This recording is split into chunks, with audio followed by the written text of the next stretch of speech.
Start. हां, विद्यार्थी मित्रांनो, आपल्याला engineering mathematics degree second year M3 paper पाहणार आहात. या सब्जेक्टमध्ये आपल्याला जो सिलेबस आहे तो NEP 2024 याप्रमाणे आपण बोर्डवरती दिलेला आहे. याच्यामध्ये unit first linear differential equation, second unit आहे न्यूमेरिकल मेथड, फोरियर ट्रान्सफॉर्म आणि झेड ट्रान्सफॉर्म, वेक्टर कॅल्क्युलस आणि stat and probability.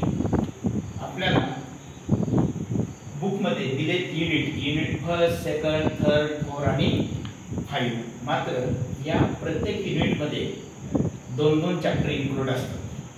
Unit first असेल तर फर्स्ट चॅप्टर आणि सेकंड चॅप्टर, सिमिलरली सेकंडमध्ये फर्स्ट आणि सेकंड असे टोटल सिलेबस मित्रांनो आपल्याला 10 चॅप्टर्स असतात.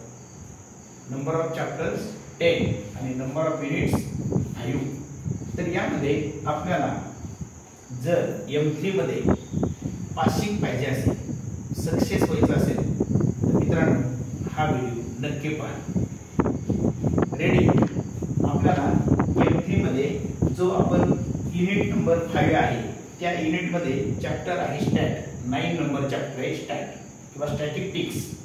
या स्टॅटिस्टिक्स चॅप्टर मध्ये जेवढे क्वेश्चन आतापर्यंत विचारले गेली 25 इयर्स माझ्या अनुभवामध्ये स्टॅट या चॅप्टरमध्ये क्वेश्चन्स किती आहेत किंवा कोणते क्वेश्चन्स आपल्याला एक्झामला विचारले जातात हे क्वेश्चन्स मी तुम्हाला सिक्वेन्सने लिहून दिले. तर तो पहिला क्वेश्चन आहे first 4 moments about mean. Second question आहे fit a straight line. Next question आहे fit a parabola. Number 4 find correlation between x and y आणि obtain the regression lines.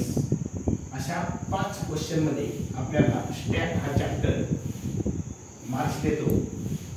Minimum 12 marks आणि मॅक्सिमम 15 मार्क्स, 12 ते 15 marks असा हा question आपल्याला M3 मध्ये marks मिळणार आहे. रेडी. चला तर पाहू आपण पुढच्या व्हिडिओमध्ये पहिला क्वेश्चन.